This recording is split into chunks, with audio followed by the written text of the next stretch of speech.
প্রিয় বন্ধুরা, আসসালামু আলাইকুম। আপনারা জানেন আমি আমার একটি স্টেটমেন্টের মাধ্যমে উল্লেখ করেছি যে ইউনূসের এই অবৈধ সরকার, এই সরকারকে চলে যেতে হবে এবং একটি তত্ত্বাবধায়ক সরকার আসতে হবে এবং সেই তত্ত্বাবধায়ক সরকারের অধীনে একটি নির্বাচন হতে হবে। তো অনেকেই প্রশ্ন করেছেন যে আমি তো এতদিন তত্ত্বাবধায়ক সরকারের বিপক্ষে ছিলাম, এখন কেন আমি তত্ত্বাবধায়ক সরকারের পক্ষে কথা বলছি। তো একই প্রশ্ন আমি তাদেরকেও করতে পারি যে আপনারা যারা এতদিন এই তত্ত্বাবধায়ক সরকারের পক্ষে এত কথা বলেছেন, আমাদেরকে বিভিন্নভাবে দোষারোপ করেছেন, আপনারা কেন আজকে তত্ত্বাবধায়ক সরকারের বিপক্ষে কথা বলছেন। সো এইভাবে পাল্টাপাল্টি প্রশ্ন করে আসলে লাভ নাই, তাহলে আমরা কোনো সমাধানে যেতে পারবো না। কিন্তু আমি কেন তত্ত্বাবধায়ক সরকার চেয়েছি সেটার পক্ষে আমার ব্যাখ্যাটি আমি দিই।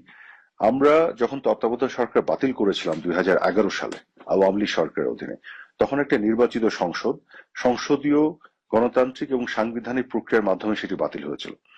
এবং যেহেতু সেটি সংবিধান থেকে চলে গিয়েছিল, যার ফলে আমরা দলীয় সরকারের অধীনে নির্বাচনগুলি করেছিলাম।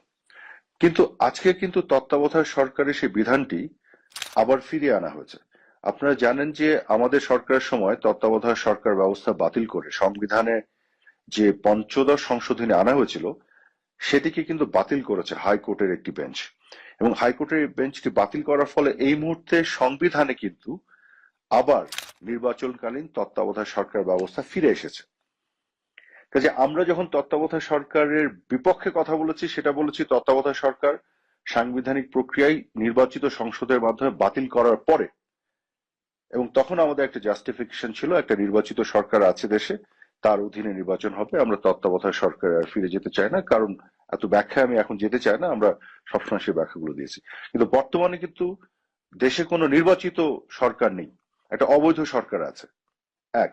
দুই হচ্ছে যে হাইকোর্টের একটি রুলের মাধ্যমে তত্ত্বাবধায়ক সরকারটি আবার ফিরে এসেছে এখন সংবিধানে। অনেকে হয়তো বলবেন, অনেক আইনজীবীরা বলছেন যে না, তত্ত্বাবধায়ক সরকারের ক্ষেত্রে এই বিধানটি বাতিল করে অ্যাপেলেট ডিভিশনের একটা রায় ছিল 2011 সালে 10ই মে। কাজেই অ্যাপেলেট ডিভিশনে এই রায়টি যেহেতু এটাকে বাতিল করে দিয়েছে, কাজেই তত্ত্বাবধায়ক সরকারটি এখনো সংবিধানে ফিরে আসেনি। পঞ্চদশ সংশোধনীর সেই বিষয়গুলি বাতিল করা হলেও এটি ফিরে আসেনি। কিন্তু আমার বক্তব্য এখানে একটু ভিন্ন, সেটি হচ্ছে যে অ্যাপেলেট ডিভিশনের যে রায়টি আছে, তত্ত্বাবধায়ক সরকারের ব্যবস্থা বাতিল করে যে রায়টি দিয়েছিল, সেই রায়ের উপরে কিন্তু একটা রিভিউ পিটিশন করা আছে এবং সেই রিভিউ পিটিশন কিন্তু শুনানির অপেক্ষায় আছে। অর্থাৎ এটি কিন্তু সাবজুডিস, এটা কিন্তু নিষ্পন্ন নয়, নিষ্পত্তি হয়নি। কাজে এটা যখন নিষ্পত্তি হবে, তখন দুটো হতে পারে: অ্যাপেলেট ডিভিশনের রায়টি আপহোল্ড হতে পারে, অর্থাৎ তত্ত্বাবধায়ক সরকার চলে গেল, অথবা রিভিউ পিটিশনে আবেদনকারী যারা, তাদের পক্ষে সিদ্ধান্ত চলে আসতে পারে, সেক্ষেত্রে তত্ত্বাবধায়ক সরকার আবার অ্যাপেলেট ডিভিশনের রায়ের রিভিউ এর ক্ষেত্রেও ফিরে চলে আসলো। কিন্তু এখন পর্যন্ত সেটি নিষ্পত্তি হওয়ার আগ পর্যন্ত হাইকোর্ট বেঞ্চের যে রুলটি এসছে, তার ফলে তত্ত্বাবধায়ক সরকার এই মুহূর্তে সংবিধানে আছে।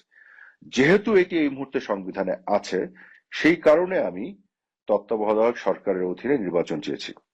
এবং যেহেতু এই মুহূর্তে একটি নির্বাচিত সরকার নেই এবং একটি অবৈধ সরকার আছে, কাজেই সেই ক্ষেত্রে আমি তত্ত্বাবধায়ক সরকারের অধীনে নির্বাচন চেয়েছি। কাজে আমার প্রশ্ন হচ্ছে, আপনারা যারা এতদিন গলা ফাটিয়েছেন, ফেনা তুলে ফেলেছেন মুখে তত্ত্বাবধায়ক সরকার, নির্দলীয় তত্ত্বাবধায়ক সরকার বলে, তাদের আজকে এত সমস্যা হচ্ছে কেন?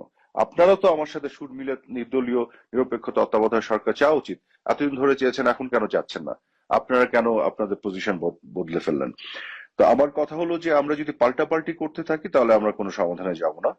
আমাদের সত্যিকার অর্থে একটি নির্বাচন প্রয়োজন এবং সেই নির্বাচনে আমাদের একটি নির্দলীয় নিরপেক্ষ তত্ত্বাবধায়ক সরকার, এবং সেই সরকার কে একটা পরিবেশ তৈরি করতে হবে সবার জন্য সমান সুযোগ দেওয়ার। সেই কথাটি কিন্তু আপনারা এতদিন বলে আসছেন। এখন এত কথা বলে আসছেন, এখন সেটা তো সুর পরিবর্তন করে ফেললে হবে না।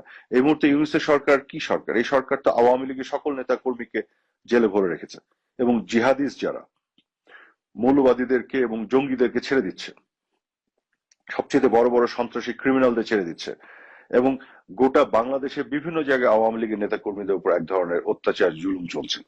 এবং মুক্তিযুদ্ধের চেতনার পক্ষে যারা আছে, গণমাধ্যম থেকে শুরু করে সবার উপর অত্যাচার জুলুম চলছে। এইভাবে একটা ফ্রি অ্যান্ড ফেয়ার নির্বাচন হবে?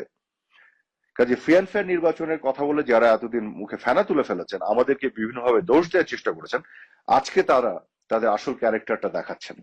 এখানে আমরা বুঝে যাচ্ছি যে আসলে আপনারা গণতন্ত্রের পক্ষে আপনাদের অঙ্গীকার বা কমিটমেন্ট আসলে কতটুকু ছিল আর কতটুকু মুখে মুখে বলতেন।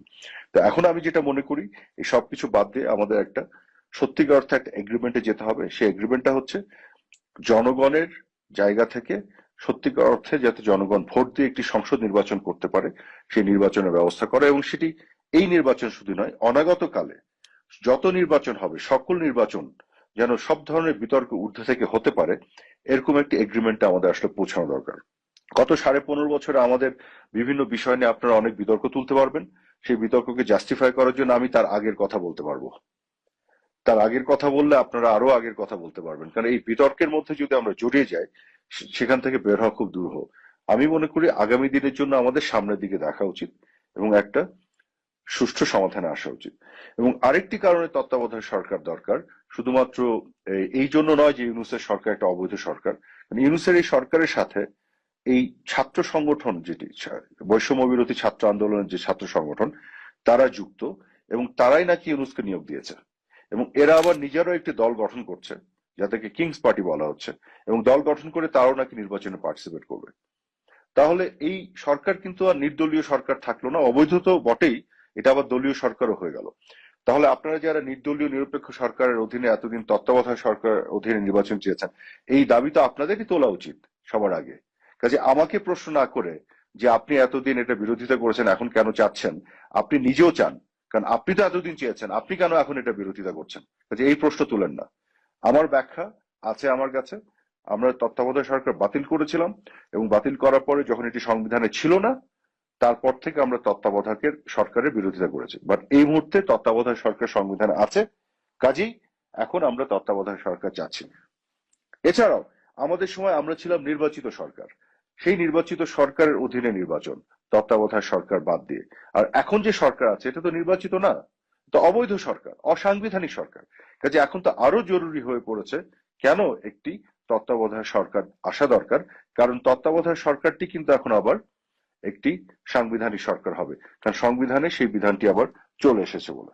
আশা করি আমি এই বিষয়টি বোঝাতে সক্ষম হয়েছি। কাজে এই ধরনের বিতর্কে এসেন না। Don't come back and ask me আপনি তো বিরোধিতা করেছেন, এখন কেন আপনি চাচ্ছেন? ভাই, আপনি এতদিন চেয়েছেন, আপনি কেন বিরোধিতা করছেন এখন? So you are also having a hypocritical position there. Okay, I am not, because আমি এখানে সংবিধান অনুযায়ী কথা বলছি, সংবিধানের ভিত্তিতে আমি এগোতে চাচ্ছি, এবং একটা অসাংবিধানিক অবৈধ সরকারের বিপক্ষে একটা সুষ্ঠু নির্বাচন, যে নির্বাচনের কথা বলে আপনারা এতদিন মুখে ফেনা তুলে ফেলেছেন, জনগণের ভোটাধিকারের কথা বলে মুখে ফেনা তুলে ফেলেছেন, তাহলে আজকে কেন দ্বিমত